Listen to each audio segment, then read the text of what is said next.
ravi de vous retrouver dans cet après-midi pour cette nouvelle table ronde où, vous l'avez entendu, il sera question d'écologie. Alors j'ai envie de dire tout un programme, puisque évidemment quand on parle d'intelligence artificielle, il y a beaucoup de personnes qui partent un peu en furie pour dire que ça pollue la planète, les data centers, ce sont les premiers coupables. Je pense que Gilles sera l'occasion d'éclaircir un peu et de rétablir la vérité. Bon, forcément, quand on utilise ChatGPT pour faire un starter pack, c'est peut-être pas la meilleure chose pour la planète. On va voir qu'il y a quand même des choses plus utiles à faire. Mais en tout cas, voilà, on va voir un peu ensemble comment réduire l'empreinte écologique de l'IA. Évidemment, pour cette thématique, je ne suis pas seul. Je suis avec Gilles Clossé, Global AI Ecosystem Leader chez OVH Cloud, qu'on ne présente plus. Bonjour Gilles. Bonjour. À ses côtés, nous avons Marianne Tordebitker, directrice des affaires publiques de France Digital. Bonjour Marianne. Bonjour. Et tu sièges également au Conseil économique, social et environnemental. Et évidemment, pour cette thématique, ça fait sens. Et enfin, nous avons Liline Lim, Head of Impact and Sustainability chez Photoroom, logiciel de retouche photo avec l'IA. Bonjour Liline. Bonjour Maxence. Bonjour à tous. Alors, vous l'avez compris, quand on parle d'écologie d'IA, ça peut vite être abrasif comme sujet. On va peut-être partir de l'applicatif, et bon, peut-être en commençant par Photoroom, puisqu'évidemment, Photoroom a connu un grand succès ces 2-3 dernières années. Ça implique une explosion des usages, et il y a notamment la problématique du ribbon effect. Alors, tu vas expliquer un petit peu en quoi ça consiste, et justement, comment on s'adapte d'un côté à l'explosion des usages, sans pour autant que la facture énergétique s'envole, ce qui est quand même un gros challenge pour un acteur comme Photoroom, pour le coup. Oui, gros challenge. Pour remettre un peu le cadre, Photoroom, pour ceux qui ne connaissent pas, est le leader mondial en IA générative sur le côté visuel, dans le cas spécifique de l'e-commerce.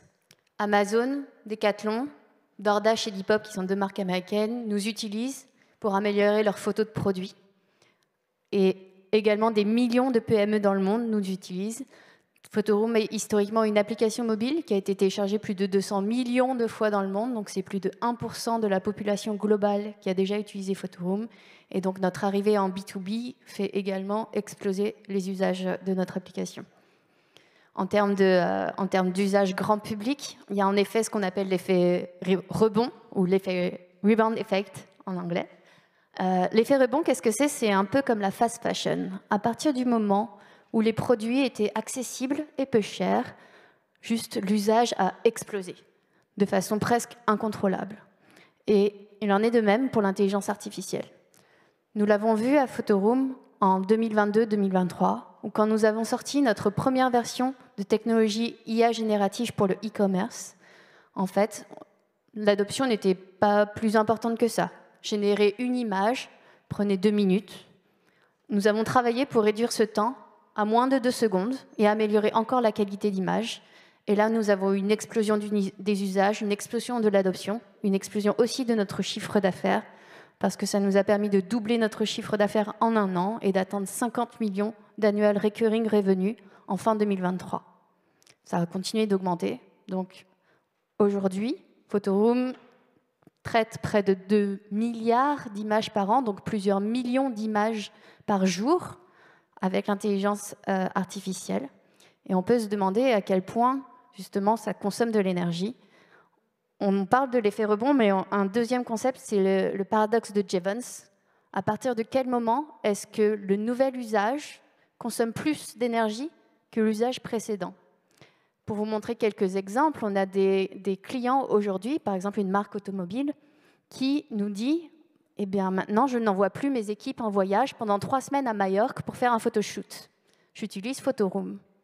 Donc, on économise des voyages, on économise des équipes entières en déplacement et le matériel qu'il faut, bien entendu, pour faire ces photoshoots. Même chose en revente de seconde main. Label Emmaüs, par exemple, assez connu en France pour les revendre des dons, notamment vestimentaires et de meubles en France, a vu ses chiffres d'affaires, ou plutôt ses ventes, augmenter de plus 56% en 2 mois en utilisant Photoroom. C'est-à-dire autant d'articles qui sont vendus et aujourd'hui réutilisés dans l'économie circulaire grâce à l'intelligence artificielle, alors qu'avant, ils auraient peut-être été mis à la poubelle ou jetés ou détruits tout simplement. Donc, on peut encore une fois se poser la question, oui, il y a certainement générer des starter packs où c'est peut-être une consommation incontrôlée, on va dire, de l'intelligence artificielle, mais dans certains cas, notamment en e-commerce, les gens continuent de faire cet effort-là, juste peut-être avec une façon moins écologique, éco-friendly, de procéder. Une fois qu'on a la couche applicative, on a entre guillemets la couche en dessous, hein, sans laquelle ça ne pourrait pas fonctionner, puisqu'évidemment pour de l'IA, il faut de la puissance de calcul, il faut donc des gros serveurs. Hein. On en a beaucoup parlé pendant le sommet pour l'action sur l'IA il y a 2 mois. Évidemment, je vais me tourner vers toi, Gilles, puisque évidemment OVH avec ses data centers est aux premières loges entre guillemets de ce qui se passe. Après, OVH communique depuis pas mal d'années sur le water cooling, ce genre de choses. Peut-être qu'il faut revenir un peu sur la matérialité de l'IA, les serveurs, les GPU, et peut-être remettre l'église au centre du village pour que les gens comprennent bien de quoi il s'agit pour le coup. Oui, effectivement. Donc dans l'intelligence artificielle, comme dans tous les domaines, il me semble, on ne peut que contrôler et améliorer ce qu'on mesure. Et donc, en ce qui concerne l'empreinte carbone de l'activité humaine, il y a un protocole qui est maintenant devenu un standard, qui est le GHG protocole, Greenhouse Gas Protocol.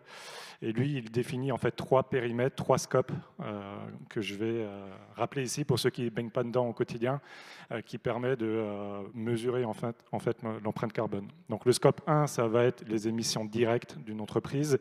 Typiquement, si vous chauffez vos bureaux avec du gaz ou si vous avez une flotte de véhicules, c'est le carbone que vous émettez directement.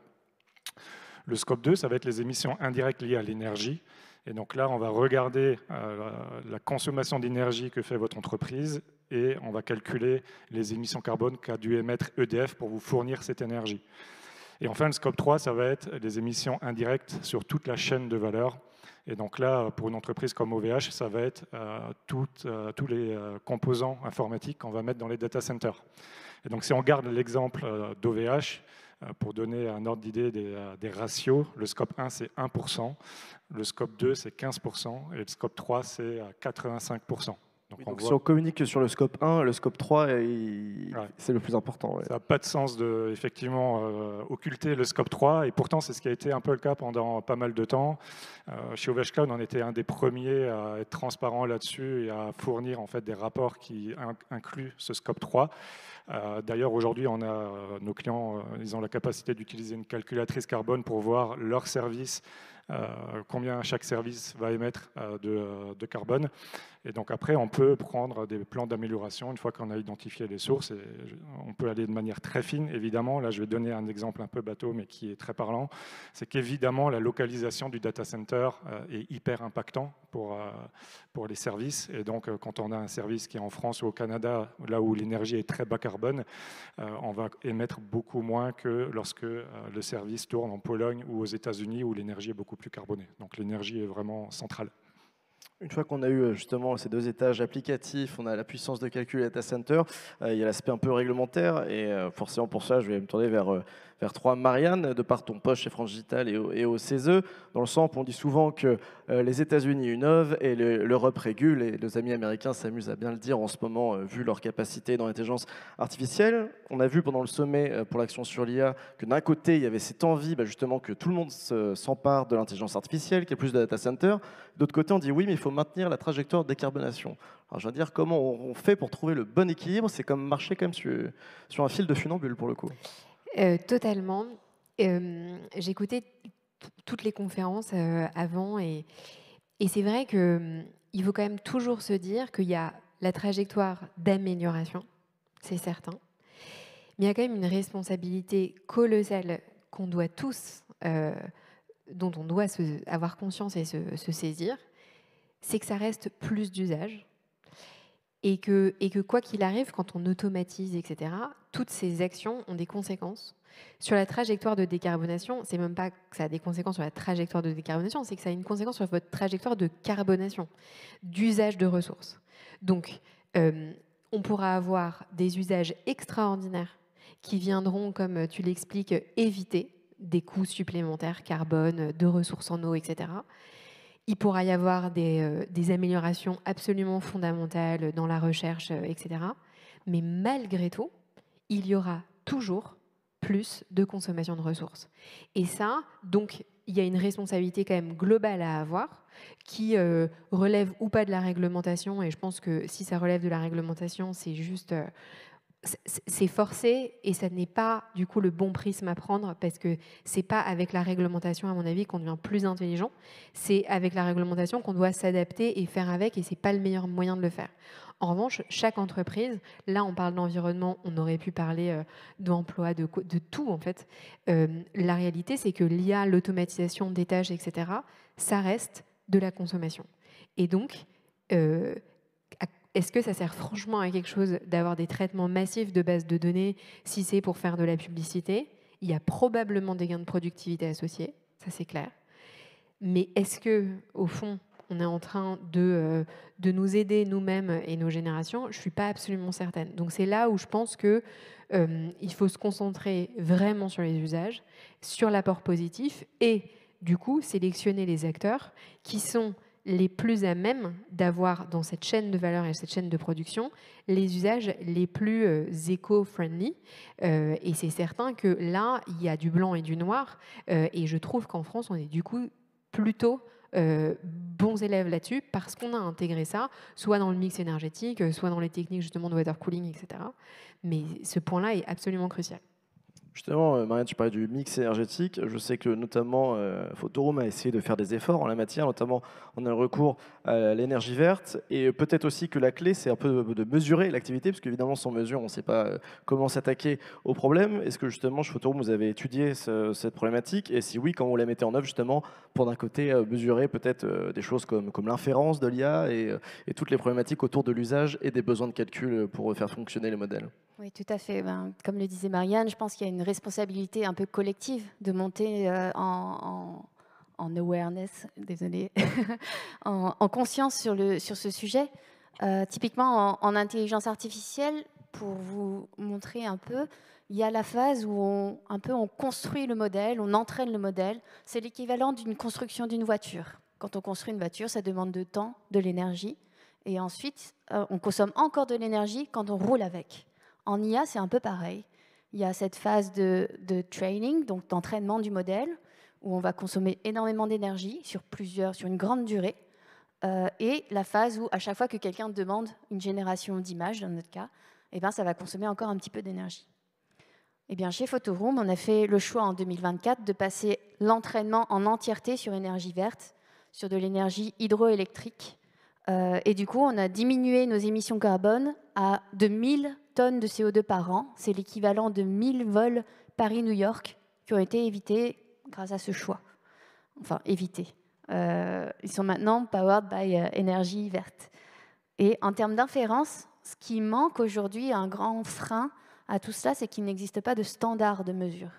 Les développeurs d'intelligence artificielle aujourd'hui n'ont pas de l'équivalent vraiment du GHG protocol, ou en tout cas c'est imparfait. On a du mal à le mesurer à l'échelle de la génération en elle-même, tout simplement parce que, en tout cas chez Photoroom, un GPU, donc une unité de calcul, va faire tourner plusieurs algorithmes en même temps. Donc comme je vous le disais, on a nous des millions de requêtes à traiter par jour.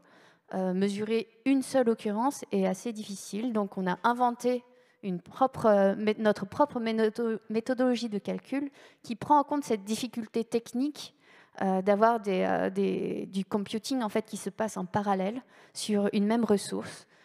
Et donc, on a fait cet exercice de mesurer le CO2 en inférence, qui est la phase où on fait une demande, justement. Et chez nous, donc on a également fait beaucoup d'efforts pour diminuer le temps de calcul. Chez nous, c'est l'équivalent d'une respiration à 3 respirations humaines qui émettent on émet l'équivalent de 1 à 3 respirations humaines à chaque fois qu'on va faire une requête à Photoroom. C'est très très peu. C'est l'équivalent de 10 à 30 secondes d'une ampoule LED allumée. Donc on est assez fiers de ça. Encore une fois, il y a 2 ans, on a divisé par 100 notre temps de calcul et on continue aujourd'hui à faire des optimisations entre software et driving bas niveau du hardware qui nous permettent aujourd'hui de toujours aller grappiller du temps de calcul. Et on se permet aussi de le partager à la communauté pour que même les personnes qui ne sont pas vraiment engagées dans le combat, on va dire, écologique, soient quand même intéressées par l'effet de gagner du temps de GPU et donc dépenser moins d'argent dans le développement des modèles, d'améliorer l'expérience d'utilisateur en proposant des modèles plus rapides. Et encore une fois, tout cela permet également d'économiser du CO2. Et donc, c'est vraiment un win-win-win pour les développeurs d'IA de penser à l'aspect durabilité. C'est un no-brainer de notre côté et on aimerait en effet que plus d'acteurs se sentent concernés par cette responsabilité dans l'écosystème. Alors, chez un acteur comme EVH, justement, comme on s'attaque aussi à la problématique de mesurer, de quantifier l'activité, que ce soit mesurer l'empreinte carbone des composants, peut-être le choix des GPU aussi. Et puis je crois qu'il y a un indicateur qui est phare, c'est le PUE, sur lequel finalement ça serait compliqué de quantifier. Et du coup, à partir de cet indice, on peut faire quand même pas mal de choses pour tenter de faire évoluer les pratiques, même si tous les acteurs ne le font pas. Oui, effectivement, et le PUE du coup est directement lié au water cooling du coup qu'on a mentionné avant. J'ai du coup développé un peu ce point-là qui est important et de plus en plus important en IA. Déjà pour resituer le contexte, donc les data centers, ça consomme à peu près 2% de l'énergie qu'on produit dans le monde. Et parmi ces 2%-là, on estime aujourd'hui qu'il y a environ 8% qui sont dédiés à des infrastructures d'intelligence artificielle. Les projections actuelles, elles nous amènent à 2028, on pourrait passer de 15 à 20% en fait, de ce ratio-là. Et du coup, on voit que c'est une accélération très importante. Et d'ici 2030, on passerait peut-être du coup de 2% à 3% de l'énergie mondiale nécessaire pour les data centers. Donc, une des spécificités de l'industrie des data centers et de l'IA par rapport à d'autres industries, c'est que ces clusters d'entraînement nécessaires avec tous ces GPU que mentionnait Liline, eux, ils doivent être... donc, il y a beaucoup de cartes GPU dans ces clusters, et ces cartes, elles doivent être très proches les unes des autres parce qu'elles vont échanger beaucoup d'informations de manière très rapide entre elles pour faire les calculs. Et donc, si on regarde les dernières générations de GPU de NVIDIA, par exemple, une carte va consommer jusqu'à 1000 watts, voire même un peu plus de 1000 watts. Donc, je ne sais pas si ça parle à tout le monde. Moi, chez moi, à la maison, dans mon bureau, le radiateur qui chauffe ma pièce, c'est un radiateur de 1000 watts. Et donc, les baies que vendent aujourd'hui NVIDIA, c'est donc une baie, c'est à peu près l'équivalent d'un placard. Il y a 72 GPU dedans. Donc imaginez un placard dans lequel il y a à peu près 72 radiateurs qu'il faut alimenter et dont il va falloir extraire la chaleur. Ça, en fait, c'est le plus gros challenge technique pour les infrastructures d'intelligence artificielle parce que traditionnellement, les data centers, ils refroidissaient avec de la clim. Mais là, il y a des tels volumes de chaleur à extraire que la clim, c'est plus possible. Et la clim avait un PUE, justement, je reviens du coup sur le PUE, pas très bon, c'est-à-dire qu'on consommait beaucoup d'énergie par rapport aux composants qu'on voulait refroidir. Alors aujourd'hui, avec ce constat-là, toute l'industrie est en train de basculer vers du water cooling parce que c'est une méthode beaucoup plus efficace pour capter la chaleur et en plus moins énergivore. Nous, chez OVH Cloud, ça ne nous a pas fait un gros changement en réalité, puisque ça fait 20 ans qu'on fait du water cooling. On a été pendant très longtemps le seul à faire du water cooling de manière systématique. Donc là, je parle de plusieurs centaines de milliers de serveurs à travers le monde dans nos 43 data centers qui sont systématiquement water coolés, et y compris les GPU. Sur un GPU, quand on le water cool par rapport à du refroidissement à air, on peut réduire sa consommation jusqu'à 35%. Donc c'est vraiment très important. Et voilà, c'est un axe principal pour réduire l'empreinte carbone de l'IA. Oui, donc on voit qu'il y a heureusement des choses qui sont mises en œuvre. Après, se pose peut-être la question du dosage, entre guillemets, de l'adapter aux usages, dans le sens où je crois que c'est toi, Lily, qui avait dit ça lors du call préparation. L'idée, c'est pas d'utiliser l'IA comme une fourmi, un bazooka pour tuer une fourmi. Je trouve que l'analogie était assez forte. Et après ça, évidemment, il y a l'argument peut-être réglementaire, hein, Marianne, pour un peu influer. Et on sent qu'évidemment, on est dans un échiquier géopolitique qui bouge énormément en ce moment. Merci à notre ami à la Maison-Blanche de l'autre côté de l'Atlantique. Mais justement, on sent qu'il y a une opportunité géopolitique à saisir pour l'Europe. Mais aujourd'hui, sur le plan réglementaire européen, quelle est un petit peu la clé peut-être pour pousser une IA responsable? On sent que chez les Américains et les Chinois, ce n'est pas franchement la priorité aujourd'hui. En fait, pour moi, la réponse, ça ne viendra pas de la réglementation. En tout cas, il n'y aura pas que ça dedans. La réglementation, elle peut servir à quelque chose. Par exemple, la CSRD, qui est ce fameux texte qui est la Corporate Social Responsibility Directive. Donc, c'est une réglementation pour toutes les entreprises pour qu'elles fassent progressivement du reporting extra-financier. Ça permet de mesurer. Aujourd'hui, c'est une réglementation européenne sur laquelle on est en train de vouloir revenir en Europe.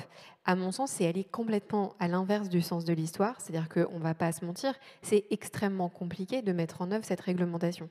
Et toutes les entreprises à qui on pose la question disent « bah oui, effectivement, il faut mapper l'intégralité de la boîte, toutes les unités, il faut faire un reporting ESG, enfin, c'est très très lourd.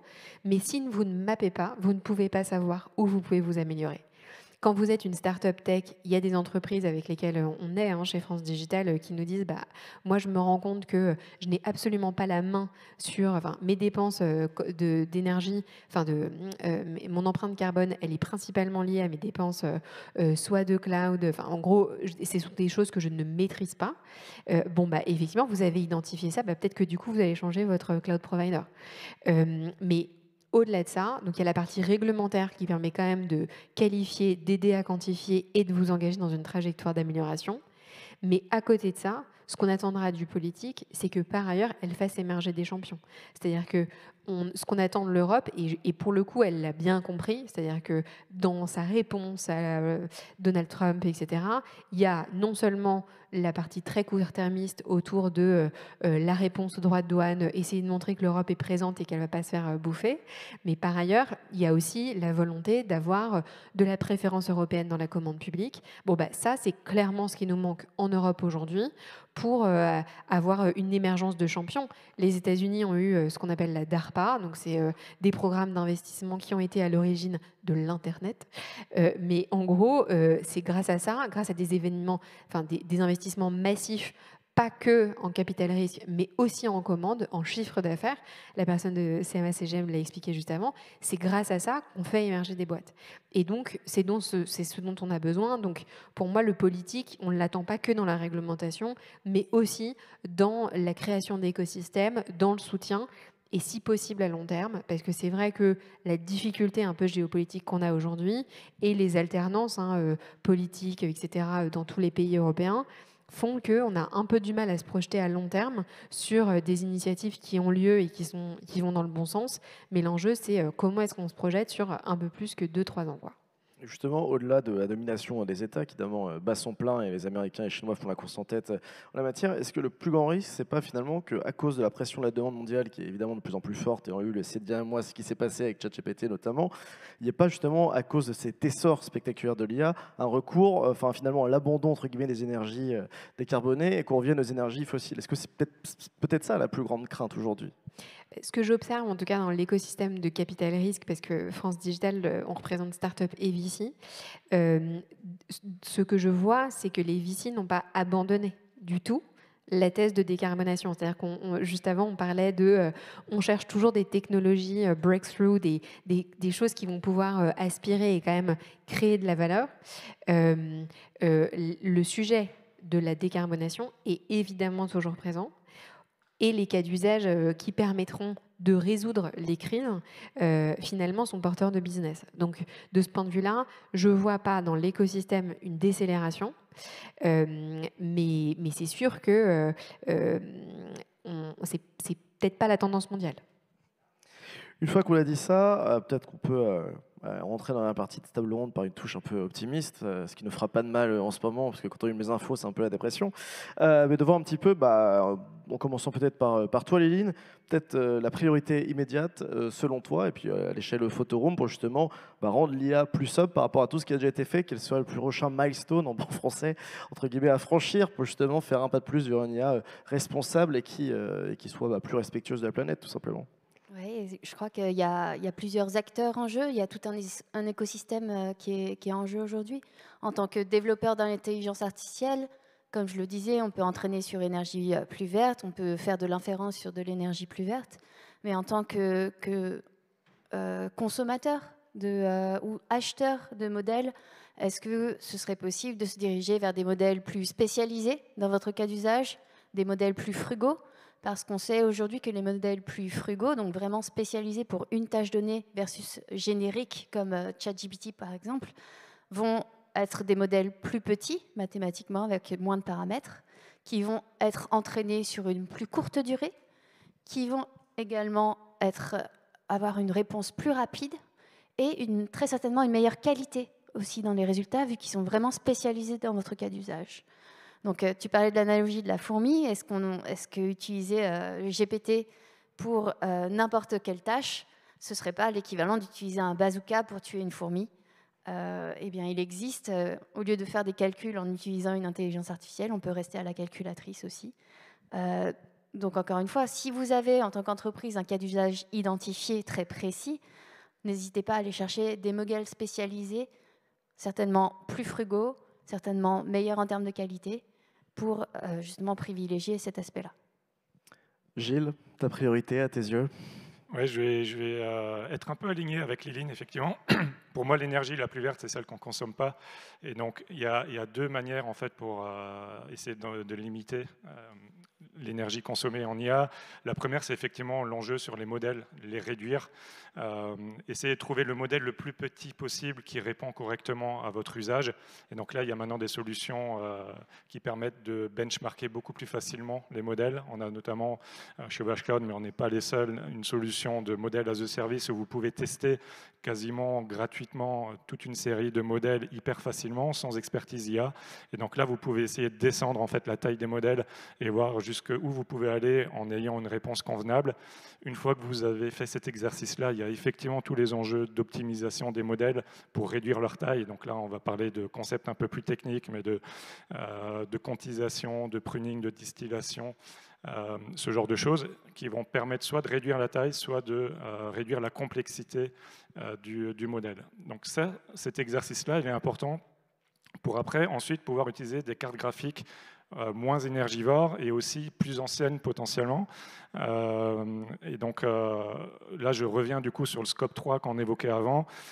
Les composants électroniques, en fait, informatiques, il y a 80% de leur empreinte carbone sur leur cycle de vie qui vient de la fabrication et seulement 20% de l'énergie qu'elles consomment sur toute la durée de vie.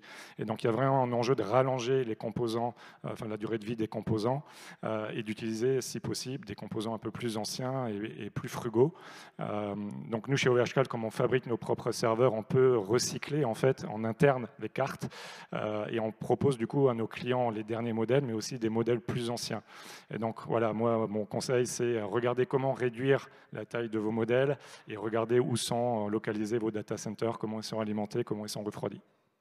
Et je termine avec toi, Marianne. Ta priorité pour conclure cette table ronde?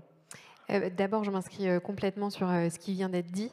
Et donc, je ferai un petit pas de côté sur le sujet environnemental. Mais peut-être, je pense que ce qui est important, c'est de bien comprendre la responsabilité qu'on a tous dans le déploiement de l'IA, dans la mise en œuvre, dans la création d'infra. Souvent, le driver va être celui de l'amélioration de la performance, la qualification du gain de productivité, etc. Ce qui est parfaitement normal dans un monde marchand, c'est-à-dire qu'on n'attend pas d'autre chose en principe d'une entreprise, et un fonds d'investissement va attendre ça de l'entreprise. J'appelle juste les entreprises, notamment quand elles vont avoir des discussions avec les pouvoirs publics, à comprendre aussi le logiciel des autres parties prenantes, que ce soit les pouvoirs publics, mais aussi les citoyens, les syndicats. Leur logiciel, à eux, ça va être, pour l'État, ça va être, par exemple, la gestion de la dépense publique. Vous pensez que je vais très très loin, mais en fait, c'est complètement lié.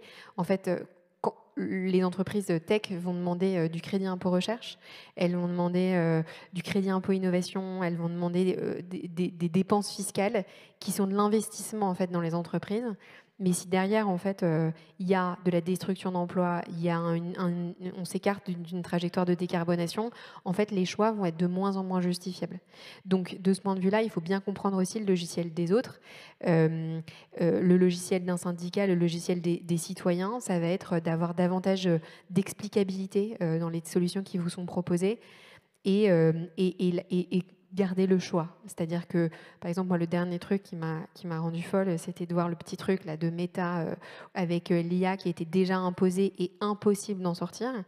En fait, le problème de ça, c'est au-delà du fait qu'il y a peut-être un petit sujet sur les données, c'est un autre problème, mais le sujet, c'est qu'en fait, l'usage nous est imposé. Et donc, peut-être que c'est formidable pour certains usages d'avoir cette petite augmentation, mais est-ce qu'on a absolument besoin d'avoir cet outil hyper facilité qui va naturellement consommer? J'en suis pas certaine. Et donc, en gros, c'est ça, c'est comprendre le logiciel de tout le monde, parce qu'au fond, l'IA est là, on va vivre avec, donc autant rendre une certaine acceptabilité pour tout le monde, quoi. Merci beaucoup pour cette conclusion.